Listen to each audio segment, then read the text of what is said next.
Les conventions. Faire les choses pour faire plaisir aux gens, à la société, à ceux qui nous entourent. Ben, ça se peut. Mais quand c'est pas en cohérence avec qui on est, avec notre être profond, avec nos valeurs, ben à un moment donné, ça finit que ça craque. Puis c'est ce qui est arrivé avec notre invité. Celui que je vous présente est venu au monde dans un milieu qui était très manuel, dans le tangible, dans l'entrepreneuriat, alors que lui est un artiste dans l'âme, un artiste qui est plein de créativité, qui aujourd'hui est établi, nous a fait plein de réalisations de pièces de théâtre. Je vous le présente. Voyez comment ce gars-là, parce qu'une personne est venue ouvrir la porte, a réussi à embarquer dans sa légende, dans qui il est vraiment, et qui nous a donné toute cette belle créativité et tout ce qu'on peut voir aujourd'hui. Je vous le présente, Marco Côté.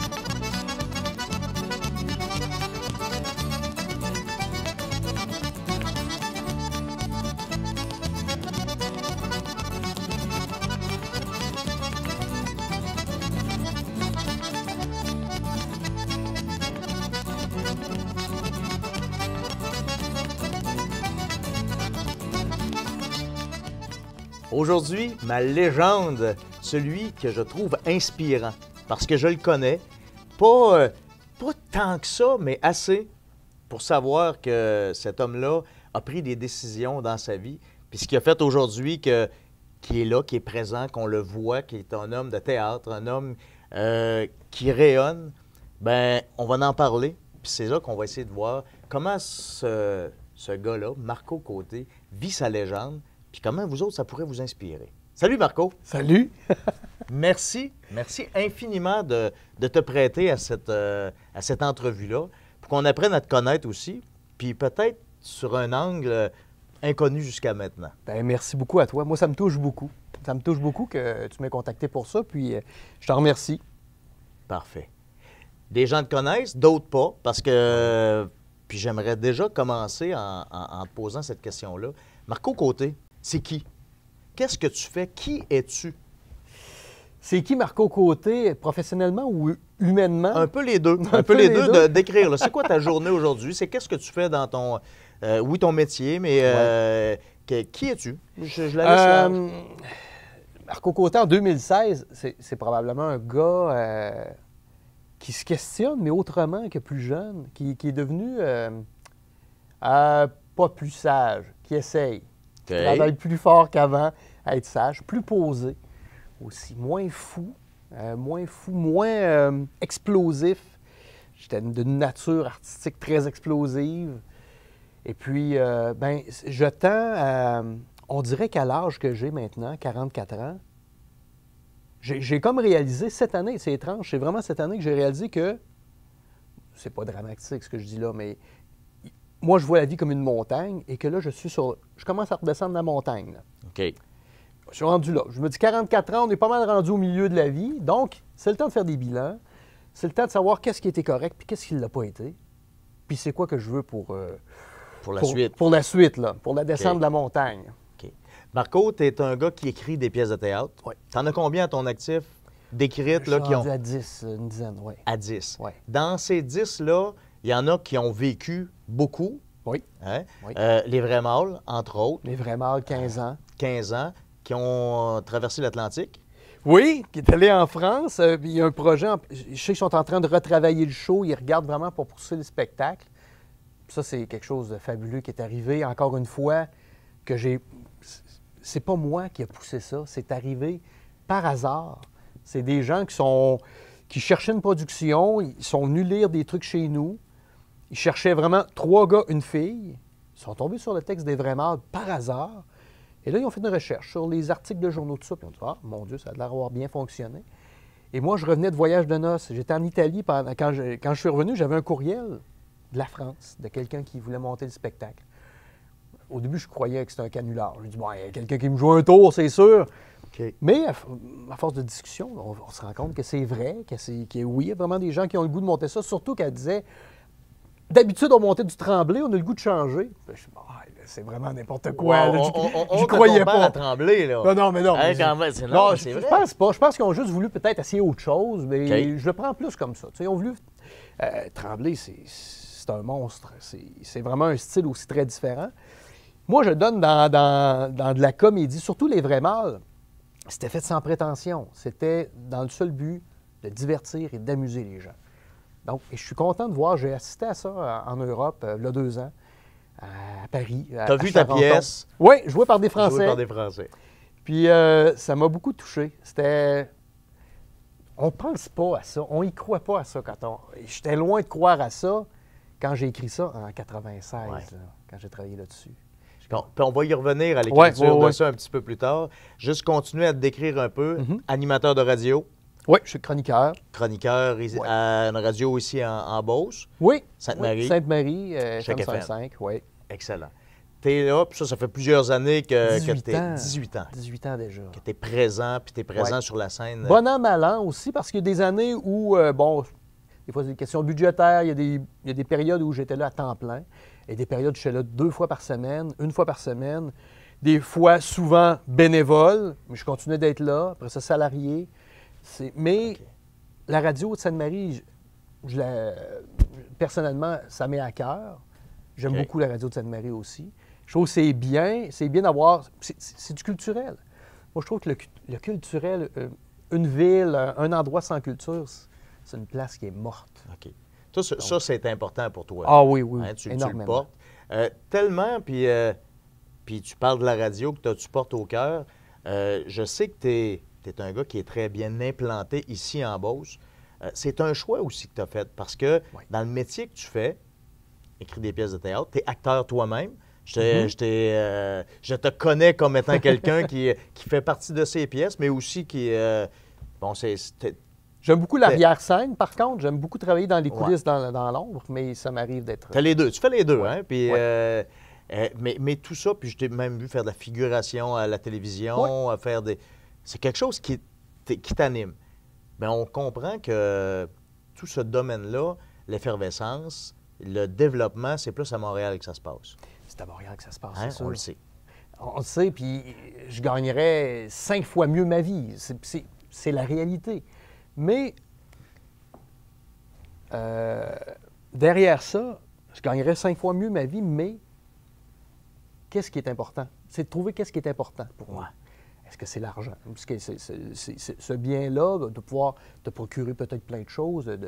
Ou c'est ton entourage, ta vie, tes amis, ou ta quête. C'est quoi ta quête personnelle par rapport à ça? Moi, je me disais tout le temps, si je suis capable de vivre ici, payer mes factures, réussir à vivre, avoir une belle vie, je vais être heureux. Je l'ai essayé à un moment donné. Jusqu'en 2010, on a poussé des projets à Montréal, à Québec. Et puis, moi, je me souviens pertinemment, ça, je ne l'ai pas dit souvent, en 2010, on jouait au Grand Rire à Québec, puis en même temps, on avait un show à Montréal, puis on faisait des allers-retours. C'était un été de fou. Donc, ça va très bien. Financièrement, ça va super bien aussi. Mais je suis dans ma chambre d'hôtel. On est sur une petite île près de Montréal. Je suis dans ma chambre d'hôtel, puis je pleure l'après-midi. Le soir, je m'en vais faire rire les gens. Là. Ma job, c'est d'être un clown. Puis là, je pleure parce que je m'ennuie de mes racines. Je m'ennuie de mes amis, de mes connaissances, de ma famille. De dire bonjour à Martin, si je le croise sur la rue. Ouais. Des choses simples comme ça que pour moi, c'est super important.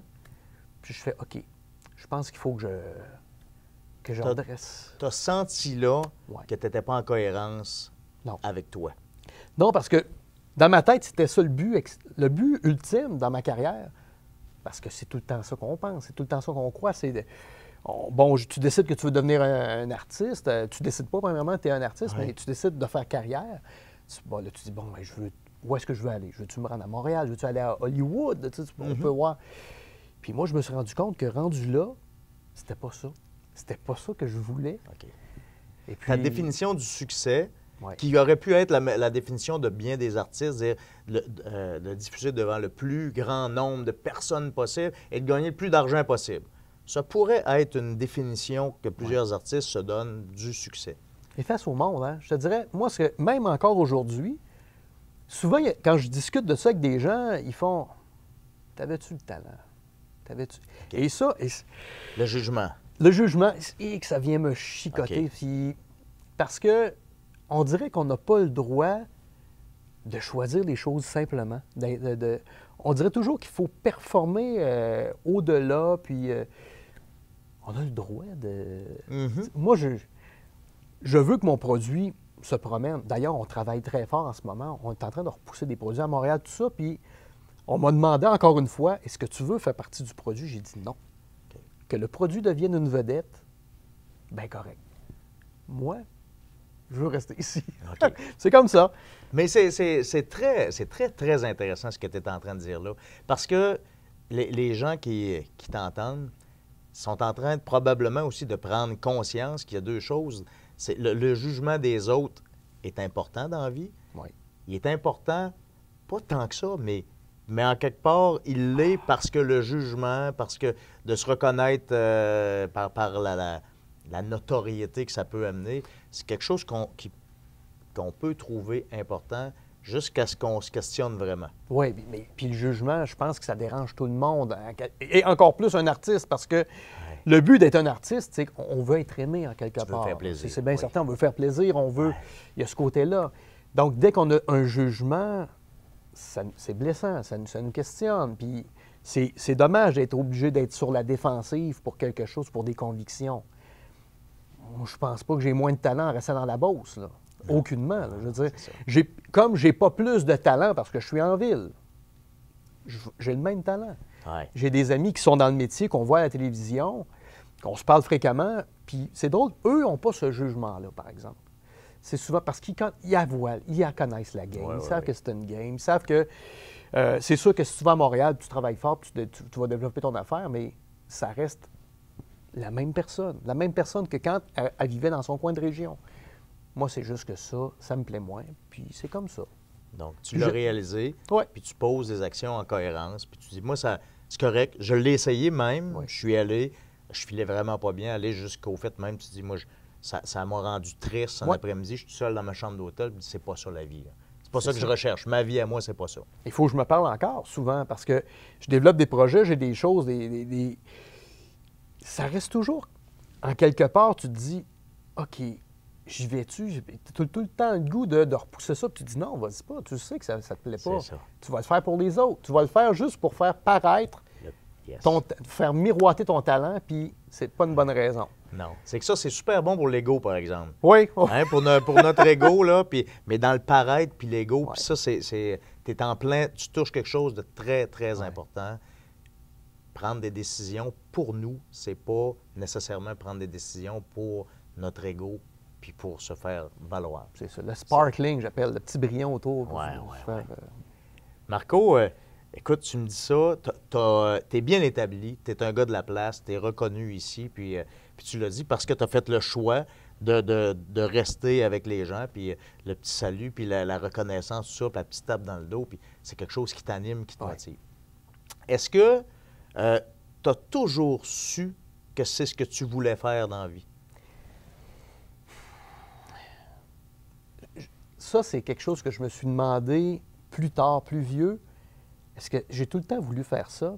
Et quand je revois le petit gars, le petit Marco à la maison, qui se déguise, qui crée des univers tout le temps, je pense que ça a tout le temps été là. Sauf que moi, je viens d'un milieu qui a zéro artiste. Moi, dans ma famille, c'est des gens, des travailleurs physiques, des manuels, puis des grands travailleurs. Mais moi, sincèrement, je me sentais comme le vilain petit canard. Okay. Comme dans cette fable-là, où je me disais, mais où ma place? Et j'ai cherché longtemps ma place. Parce que sincèrement, j'ai zéro talent manuel. Tu me donnes un marteau, moi, ma blonde, ça la fait bien rire, parce que j'ai un cabanon, je me suis fait un établi dans mon cabanon, puis elle dit, qu'est-ce que tu vas faire là? Mais c'est juste pour... c'est ridicule, mais... Puis des fois, je vais cogner un petit quelque chose, puis je me sens bien fier de faire... Mais j'ai pas de talent là-dedans. Donc, jeune, je cherchais ma place. Okay. Et j'avais pas d'outillage autour de moi pour m'aider non plus à me développer là-dedans. Donc, on dirait que ça s'est estompé, puis ça s'est mis dans une petite boule, dans un petit coin de moi-même pendant quelques années, pendant longtemps. OK.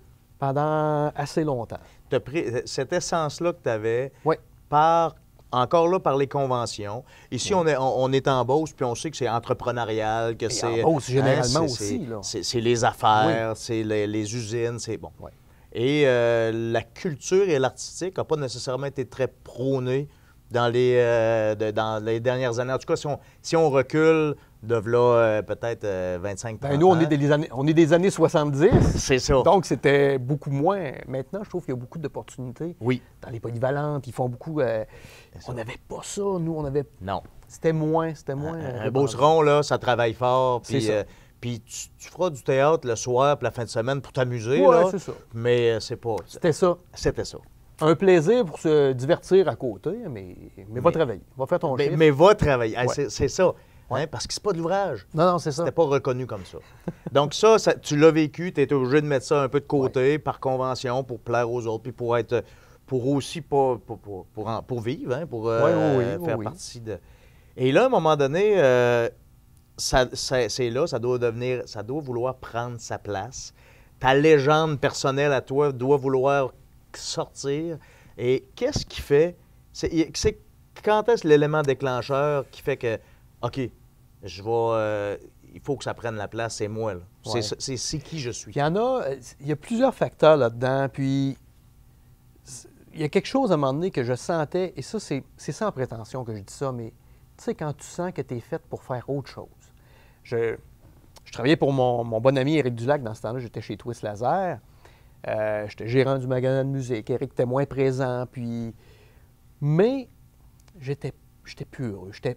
Tu sens qu'il y a quelque chose qui grandit en dedans de toi, puis qui te dit... Puis tu viens comme... Tu es en colère, là. Tu viens avec une frustration, tu te dis... Puis c'est pas de la faute à la job, c'est pas de la faute à... Je serais ailleurs, je serais pas plus heureux, j'irais travailler pour quelqu'un d'autre, ça serait pas mieux. Fallait que je fasse quelque chose par moi-même. Et j'endurais, je faisais... Bon, j'allais le matin, faut que tu payes tes factures, faut que tu payes... J'allais travailler. Et puis, je suis rendu... J'ai autour de 24-25 ans, puis arrive M. Simoneau au centre d'achat, aux Galeries de la Chaudière, qui était le concierge à l'époque. Et M. Simoneau m'arrive un bon matin. On avait des conversations souvent, lui et moi, puis il me dit, bon, je suis allé acheter mon trou. Il me dit ça un matin comme ça. Puis là, je dis, bien là, M. Simoneau, vous parlez de votre tombe, tout ça? Oh, je suis allé faire ça. Mais il comptait ça comme, je suis allé m'acheter un café. Là, je dis, bien, c'est un peu drôle. Moi, mais je vais mourir, là. Il fallait que je le fasse, puis j'aime mieux le faire. Là, je suis en santé, ça va bien, j'ai un cancer, puis je vais mourir. Mais tu sais, il déballe ça d'une façon banale et... mais moi, ça m'ébranle un peu. Moi, j'ai de la peine pour le monsieur, mais lui, il dit, non. Il dit, moi, j'ai fait tout ce que je voulais faire dans ma vie. Il dit, à l'âge que je suis rendu, c'est un monsieur qui était dans la mi-soixantaine, puis qui était quand même pourtant pas si vieux que ça, mais... Lui, il dit, moi, j'ai fait tout ce que je voulais dans ma vie. Il dit, je ne suis pas concierge dans le centre d'achat parce que faut que je gagne ma vie. Je suis ici parce que j'ai le goût de jaser avec les gens. Il dit, j'ai travaillé dans les mines. Il me racontait un peu tout ce qu'il avait fait. Il dit, quand j'étais tanné, je m'en allais. J'ai fait le tour il avait fait le tour du jardin de place, il s'en allait. Il allait faire autre chose. Puis il dit, moi, depuis plusieurs matins, je passe ici, puis je te vois, puis tu as l'air malheureux. Puis il dit, tu n'as pas l'air heureux au magasin de musique. Puis il dit, qu'est-ce qui peut être pire que de revenir ici demain matin? Il dit rien, hein, parce qu'il dit, revenir ici à chaque matin, j'ai l'impression que c'est ton fardeau. Je dis, ben oui. Il avait détecté ça, lui. Il avait sa grande sagesse. Ouais. Ah, ouais. Fait qu'il dit, à partir de là, si c'est ça qui est le pire dans ta vie, tout peut être mieux. Fait qu'il dit, libre à toi de t'en aller, puis de... Et ça, sincèrement, ça m'a rentré dans la tête, puis on dirait qu'il m'a donné des ailes. Et puis, en l'espace de quelques temps, ça n'a pas pris un an. J'ai donné ma démission. J'ai expliqué qu'il fallait que je trouve quelque chose, qu'est-ce que je devais faire de ma vie. J'avais un peu de sous de côté. Et je suis parti. Je devais partir. Le pire, c'est que je devais partir bien longtemps. Moi, dans ma tête, je partais très longtemps. J'ai été parti 3 semaines. Okay. J'ai pas été parti si longtemps que ça, là. En dedans d'un mois... Mais je suis parti en auto, j'ai traversé l'Ouest canadien, j'ai traversé les États-Unis en auto. Et je roulais tout le temps, j'ai pas trouvé de travail. Je roulais, Et quand on part comme ça et qu'on ne sait pas où on va être le lendemain, il se passe quelque chose à l'intérieur. Il y a quelque chose qui fait que tu te connectes vraiment avec ta personne. Moi, je souhaite ça à tout le monde, peu importe l'âge. de peut-être partir ou je trouve que c'est une belle façon de faire une réflexion, de se déconnecter de la vie quotidienne qu'on a. De se remettre en contact avec Ouais. avec nous-mêmes. Tous le fait comme ça. Oui. Il y en a qui vont faire Vipassana, il y en a qui... Oui. Ah, il y a toutes sortes Ils de... vont aller dans mais, un monastère pendant 3 c'est ça. semaines. Ouais. Mais je trouve que de faire une pause sur la vie, parce que la vie va vite, la vie, on est bombardé d'informations, on sait comment que ça se passe aussi, puis on ne s'écoute plus. On écoute tout ce qui se passe autour, mais on ne s'écoute plus. Puis c'est là que je me suis écouté. J'ai commencé à écrire, tout bonnement. J'ai écrit une scène des vrais mâles. C'était pas le début du show, c'était une scène qui se passe à peu près au milieu du show, que moi me faisait rire. Je me suis levé à 4 heures du matin. Je me rappelle que je suis à Memphis, dans un hôtel qui porte le nom de King, parce que tout est soit Presley ou King dans ce coin-là. Je me lève à 4 heures et j'ai écrit une scène des vrais mâles. Je reviens au Québec, puis je fais « OK, c'est ça que je vais faire ». Ma mère m'accueille chez elle et mon beau-père. Ils ont dit « Bon, qu'est-ce que tu vas faire? Tu reviens vite. » Je pense que je vais essayer d'écrire du théâtre. Je vais faire du théâtre. Et là, ma mère... Je me rappelle de son visage. Ma mère n'a jamais voulu me décourager dans mes projets, mais je pense qu'elle s'en faisait pour son petit gars, son petit Marco. Ouais. Puis c'est sûr que là, j'ai commencé à écrire le show, mais j'ai dit, non, écoute, fais-moi confiance. J'ai commencé à écrire, il a fallu que je me retrouve à un travail. Je suis retourné travailler pour Éric, mais, chez Twist Lazare, mais là, c'était plus la même affaire. C'était pour le projet qui s'en venait. Il y avait une suite, il y avait un plan B, il y avait quelque Ouais, chose. ouais. Et là, écrit le show, et je le fais lire à des gens que j'estimais. Et encore là, tu sais, des fois, les personnes qui ont lu le show me disent, c'est pas très bon. Et le show se retrouve dans un tiroir pendant 1 an. Fait que Tu le fais lire à quelqu'un, puis il te décourage. Oui, quelqu'un en qui j'avais de l'estime. OK. Puis, bien, c'était sa vision. Il avait le droit de ne pas aimer ça. C'était parfait. C'était correct. Mais, encore une fois, je ne m'écoute pas, là. Je ne vais pas chercher d'autres points de vue. Je suis encore fragile dans cette découverte-là de personnel. Donc, ça se retrouve dans un tiroir. Mais quand j'ai commencé à écrire, c'est en même temps qu'il y a eu la tragédie des éboulements à Saint-Bernard. Donc, il y a quelqu'un du village, 1 an plus tard, qui est venu me voir, Martin Breton, qui me dit « Marco, on voudrait peut-être ramener un peu de bonne humeur dans la place. » Puis, il savait que j'avais écrit un show. Il dit « Je peux-tu le lire? » Je me suis fait dire que c'était pas très bon. Il dit « Laisse-moi en juger. » C'est ça. Il part avec le texte, et puis ça prend 1 semaine. J'ai pas de nouvelles. Je suis un peu inquiet, mais en même temps, je me dis, il va me dire lui aussi que c'est pas très bon. Mais c'est pas ça. Il me dit, Marco, c'est moi qui je le contacte. Je dis, ouais, dis-moi si t'aimes pas ça. Non.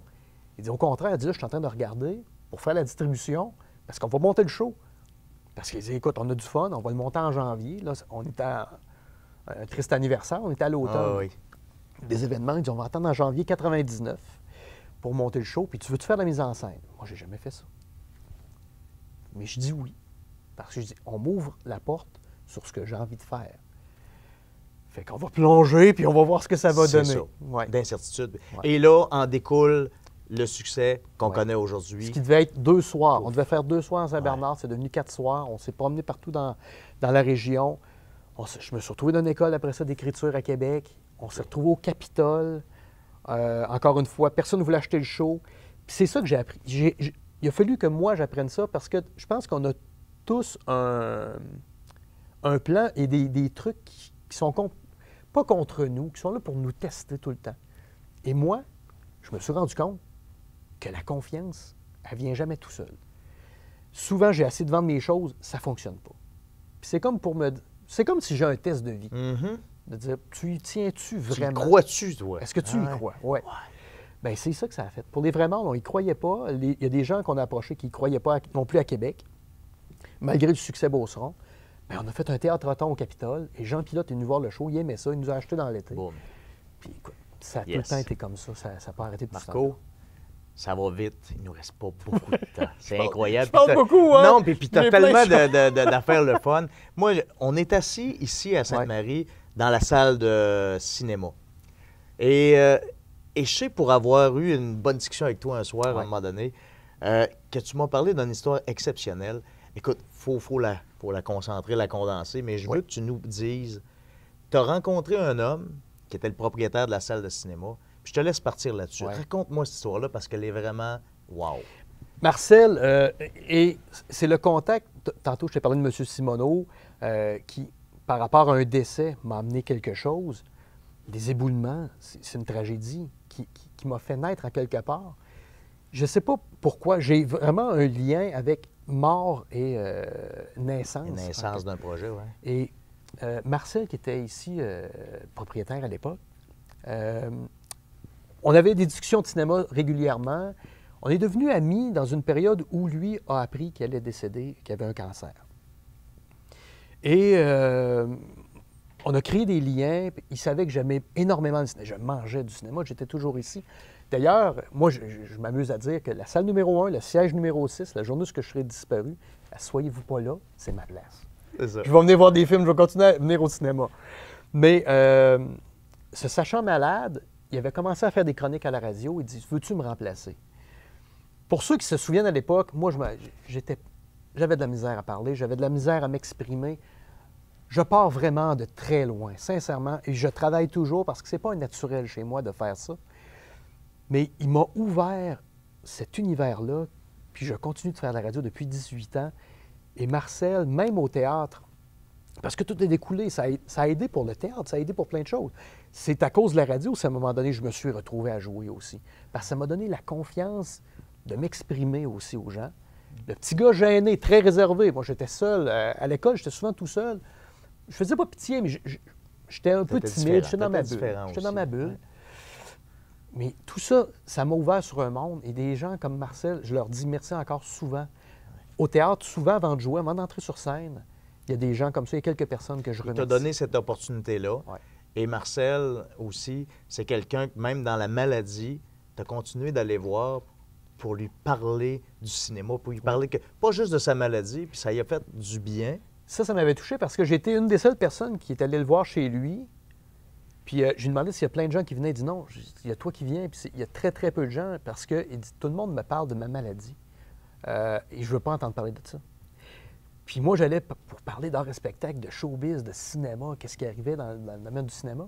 Et ça le passionnait. Puis il voyait que j'étais passionné.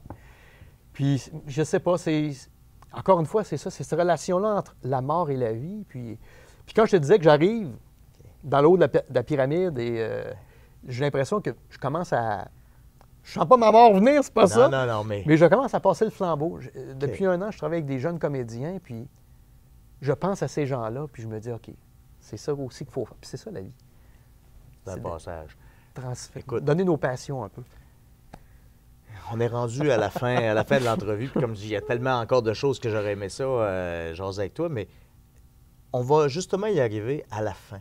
Aujourd'hui, là, Marco, tu es établi, il y a plein de projets qui s'en viennent. Il y aura un jour où on sera revenu au bas de la montagne, de l'autre versant. Ce sera cette dernière journée-là.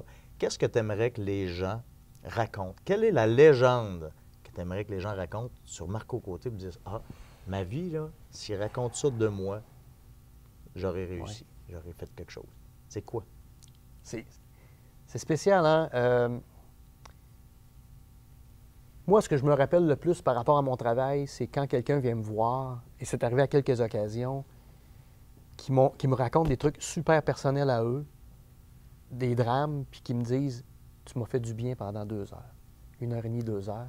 Tu m'as fait rire, tu m'as fait oublier les difficultés de la vie. » Puis sincèrement, là, au-delà de tout ce qu'on peut avoir, ça vaut 1 million. Okay. Si les gens se souviennent de moi en disant « Ce gars-là m'a déjà fait rire, il m'a déjà... » Diverti. 2 heures. Il m'a donné 2 heures de bonheur. Ouais. Puis la blonde, elle s'amuse avec ça parce que tout le temps, moi, j'aimerais ça, le monde m'appelle Monsieur Bonheur. Mais je trouve ça drôle, mais c'est ça. Avoir le pouvoir de rendre les gens heureux, c'est vraiment ça. Oui, c'est ça. C'est ça. Pour moi, c'est ça la vie. Merci, mon légendaire Marco. Merci à toi. Un grand plaisir. Merci beaucoup. Merci pour tout. Merci. Hein? Wow! Un gars qui nous a livré ses tripes, un gars qui a été chercher ses émotions pour nous dire comment c'est important de la vivre, sa légende. Comment, quand on est un artiste, ou peu importe qui on est, mais qu'on doit la vivre en cohérence, on doit laisser apparaître qui on est, puis c'est là qu'on rayonne, puis c'est là qu'on fait des choses exceptionnelles. J'espère que vous, ça vous inspire aujourd'hui à la vivre votre légende, à poser les actions pour aller vers votre légende personnelle pour attirer le bonheur.